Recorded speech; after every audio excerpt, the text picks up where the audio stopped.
Let us be biblical. Basa. Kung ang sinuman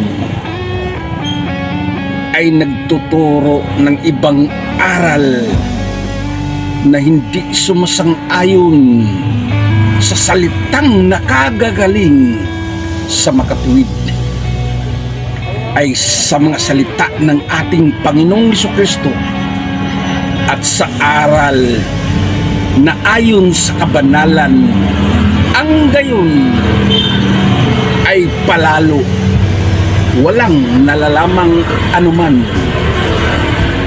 kundi may sakit sa mga usapan at sa mga pagtatalo, sa mga salitang pinagbubuhatan ng kapanaglian at mga pagkakalit, mga pang-alipusta,